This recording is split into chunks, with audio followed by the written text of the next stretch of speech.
The following program is a presentation of the Civil War Broadcasting Network, available on the free YouTube channel General Grant by himself or Dr. E.C. Fields, on the Facebook page Kurt Fields as General Ulysses S. Grant, and on various other social media. This program is one of those presentations in the ongoing series, General Grant Looks at the American Civil War, wherein General Grant looks at a person, place, or event in the Civil War for reflection and observation.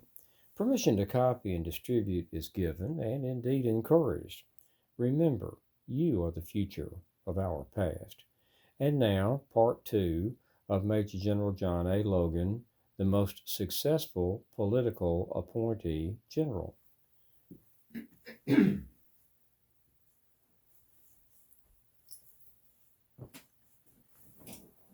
I am General of the Army Ulysses S. Grant, and you join me in the war room as I reflect upon the career during the war and after of Major General John Alexander Logan, in my opinion, the most successful political appointee general in the war.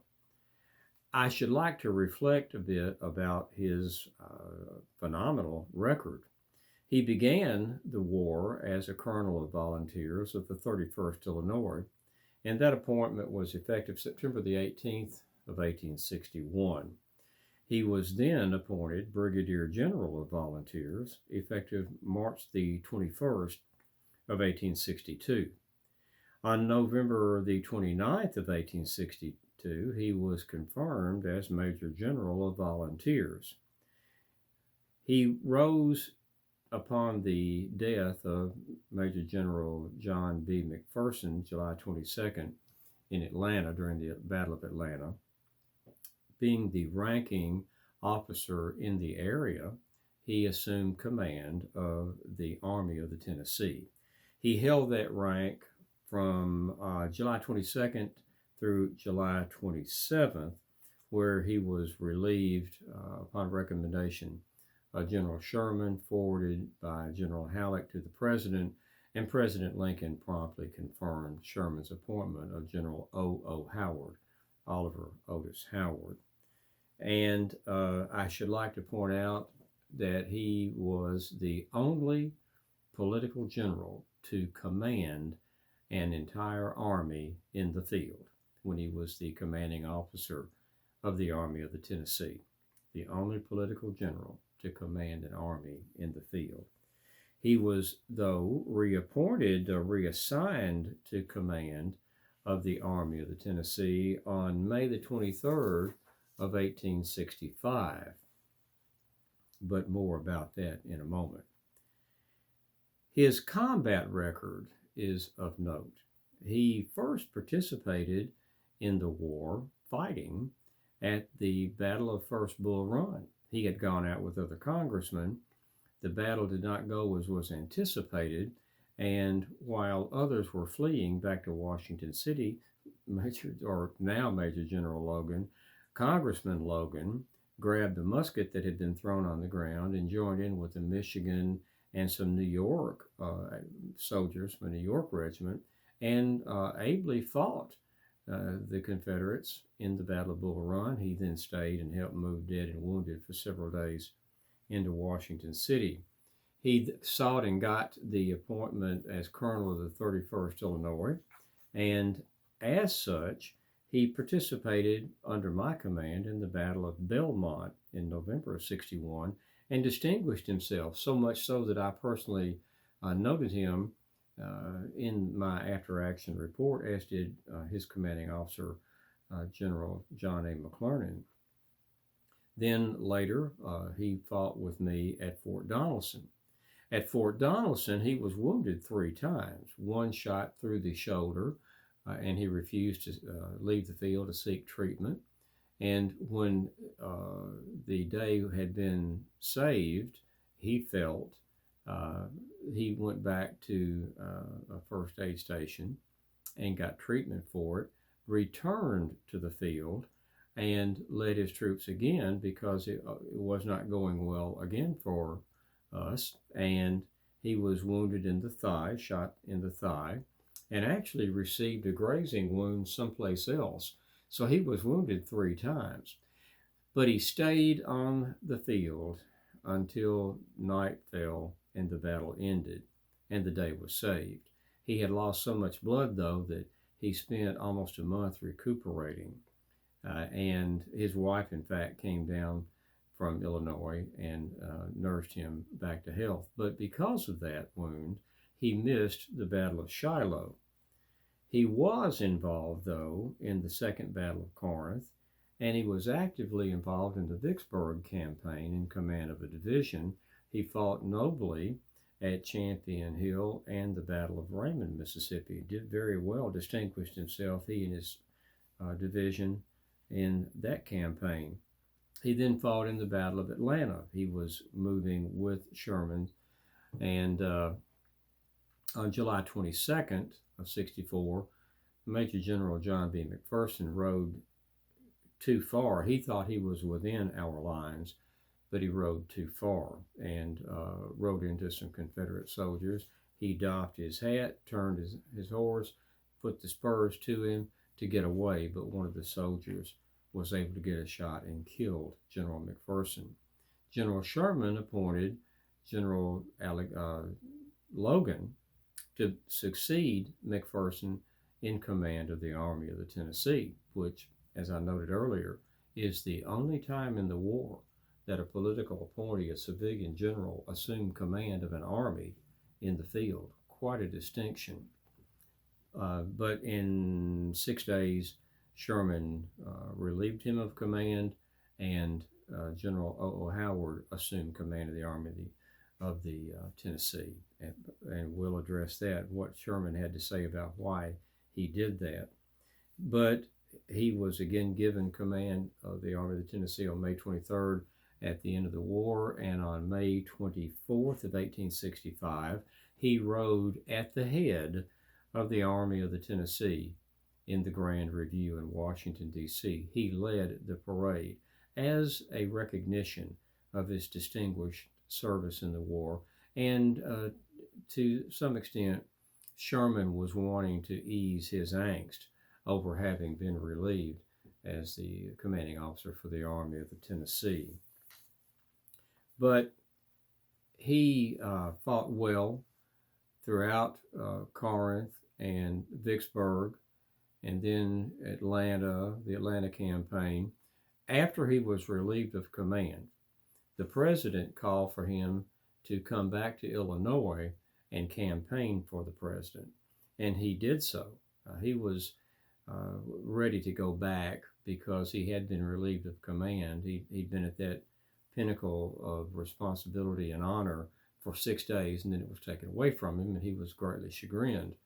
But the president wanted him to come back and campaign, and he did. So he did so well in the campaign that the president carried Illinois handily, and he offered General Logan a brigadier general rank in the regular army.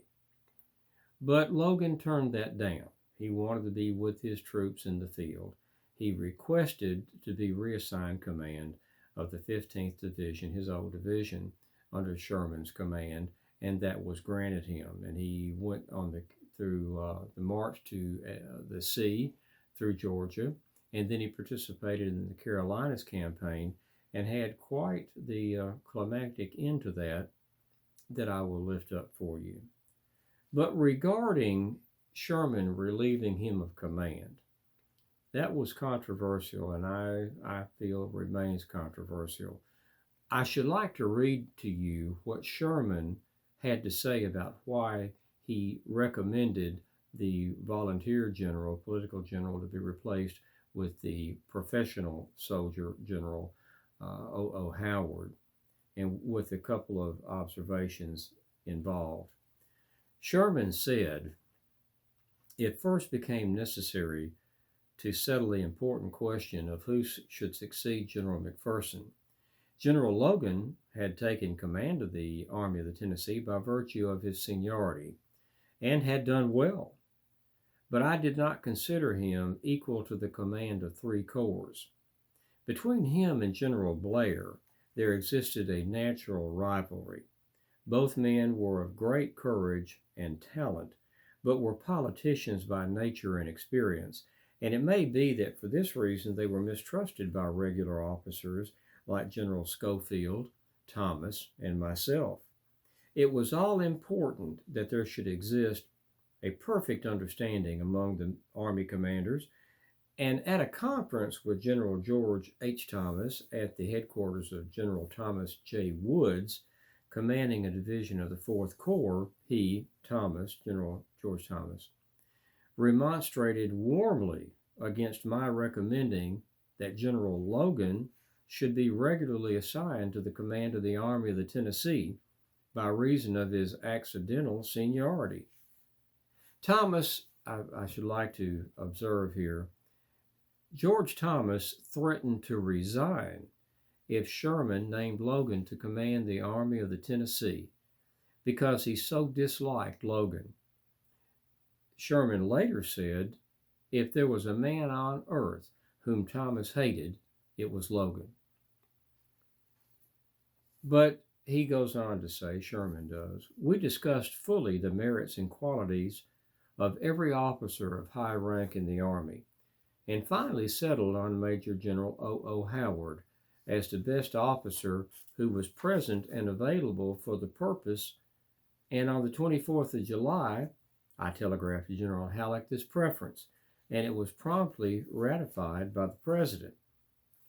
General Howard's place in command of the 4th Corps was filled by General Stanley, one of his division commanders, on the recommendation of General Thomas.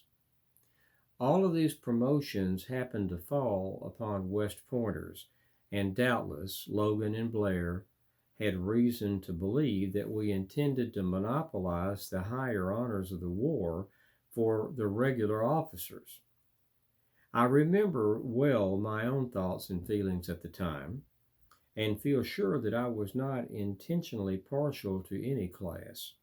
I wanted to succeed in taking Atlanta, and needed commanders who were purely and technically soldiers, men who would obey orders and execute them promptly and on time.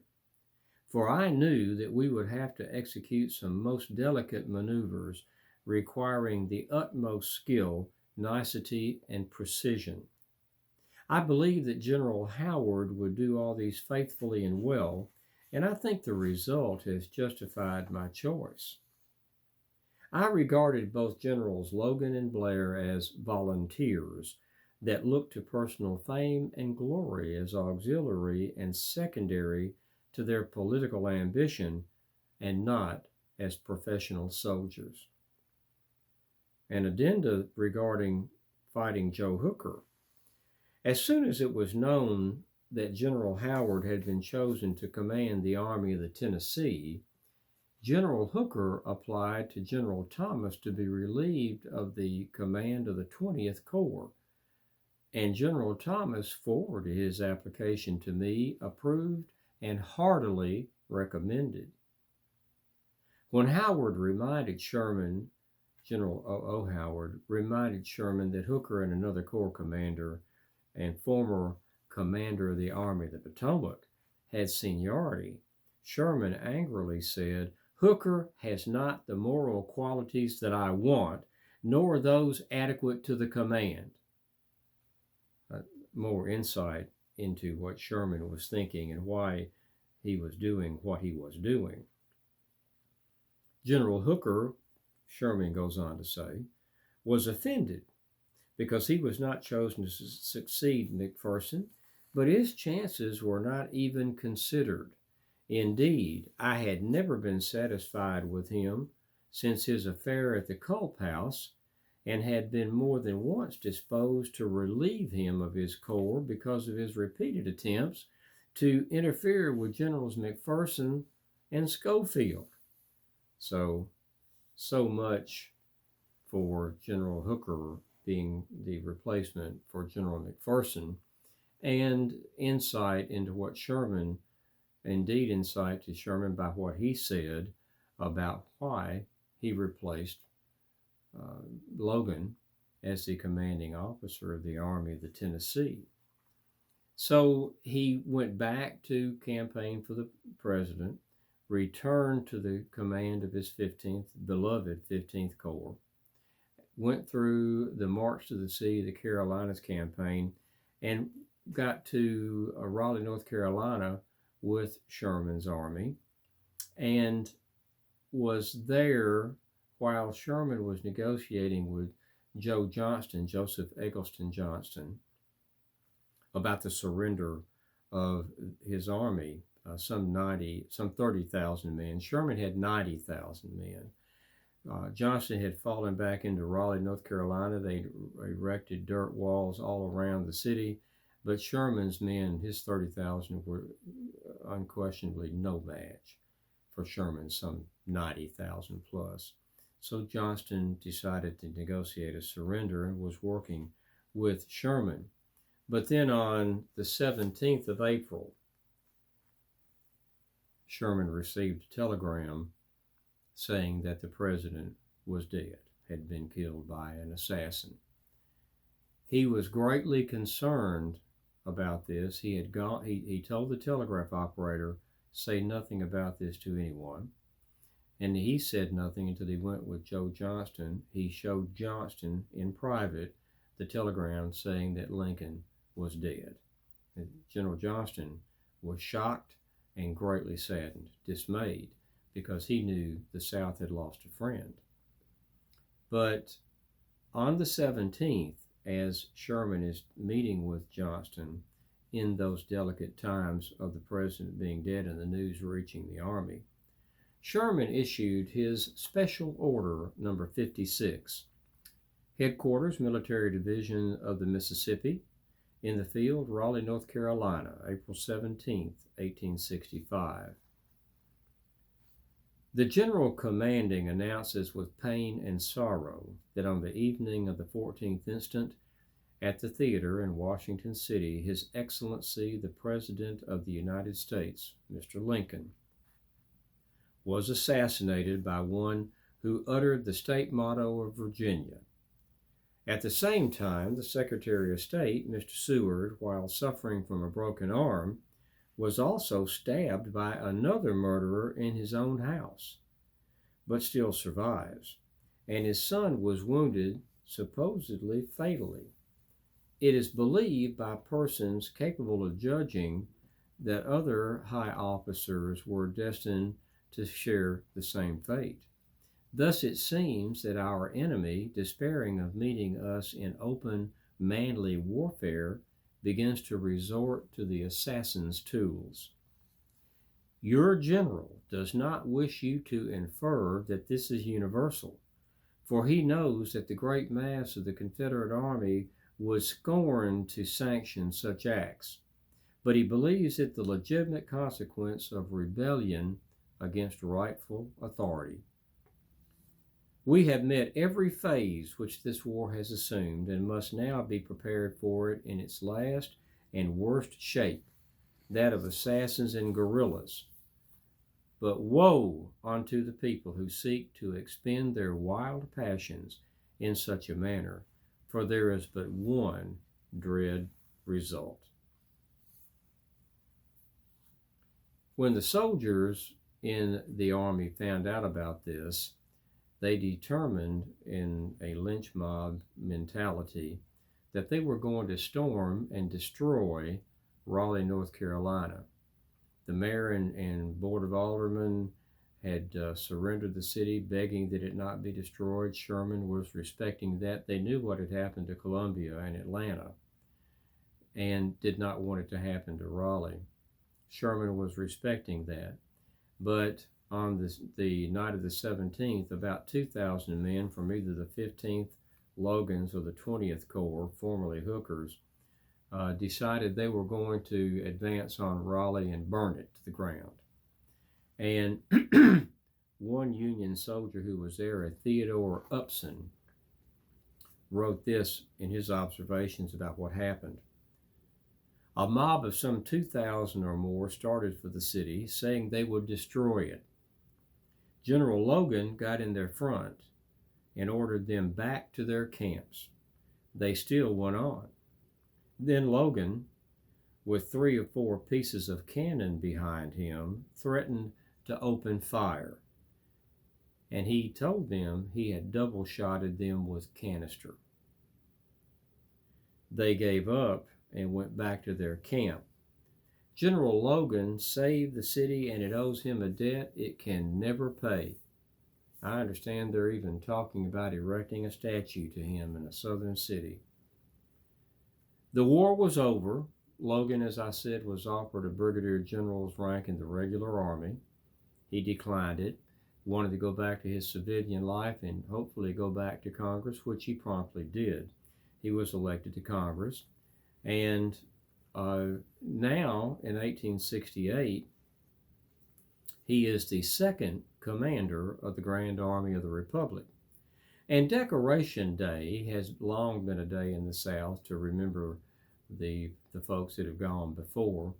And the people, ladies of the South and the North, have been actually having a Decoration Day for the soldiers who have fallen in battle in defense of their country. And the talk had been of something to be called a Memorial Day. General Logan, now the second commanding officer of the GAR, issued the General Orders number 11. Headquarters, Grand Army of the Republic, Washington, D.C., May 5th of 1868. And General Orders number 11 says, the 30th day of May, 1868, is designated for the purpose of strewing with flowers or otherwise decorating the grave of comrades who died in defense of their country during the late rebellion, and whose bodies now lie in almost every city, village, hamlet, and churchyard in the land. In this observance, no form or ceremony is prescribed, but posts and comrades will, in their own way, arrange such fitting services and testimonials of respect as circumstances may permit. We are organized, comrades, as our regulations tell us, for the purpose, among other things, of preserving and strengthening those kind and fraternal feelings which have bound together the soldiers, sailors, and Marines who united to suppress the late rebellion. What can aid more to assure this result than by cherishing tenderly the memory of our heroic dead, who made their breasts a barricade between our country and its foes? Their soldier lives were the reveille of freedom to a race in chains, and their deaths the tattoo of rebellious tyranny in arms. We should guard their graves with sacred vigilance. All that the consecrated wealth and taste of the nation can add to their adornment and security is but a fitting tribute to the memory of her slain defenders. Let no wanton foot tread rudely on such hallowed grounds. Let pleasant paths invite the coming and going of reverent visitors and fond mourners. Let no vandalism of avarice or neglect, no ravages of time, testify to the present or to the coming generations that we have forgotten as a people the cost of a free and undivided republic. If other eyes grow dull and other hands slack, and other hearts cold in the solemn trust, ours shall keep it well as long as the light and warmth of life remains to us. Let us then, at the time appointed, gather around their sacred remains, and garland the passionless mounds above them with choicest flowers of springtime. Let us raise above them the dear old flag that they saved from dishonor. Let us, in this solemn presence, renew our pledges to aid and assist those whom they have left among us as sacred charges upon the nation's gratitude. The soldiers and sailors' widow an orphan. It is the purpose of the Commander-in-Chief to inaugurate this observance with the hope it will be kept from year to year while a survivor of the war remains to honor the memory of his departed comrades. He earnestly desires the public press to call attention to this order and lend its friendly aid in bringing it to the notice of comrades in all parts of the country in time for simultaneous compliance therewith. Department commanders will use every effort to make this order effective. By order of John A. Logan, Commander-in-Chief, N.P. Chipman, Adjutant General.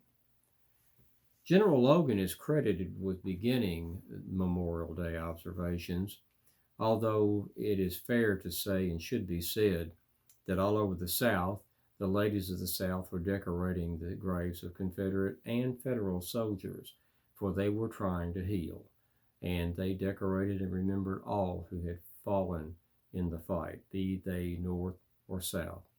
All over the North, this was taken up, and Decoration Day became a Memorial Day, and it is General Logan's fond hope that this should become a national institution, and it shall always be done so in memory of those who have fallen in defense of their country.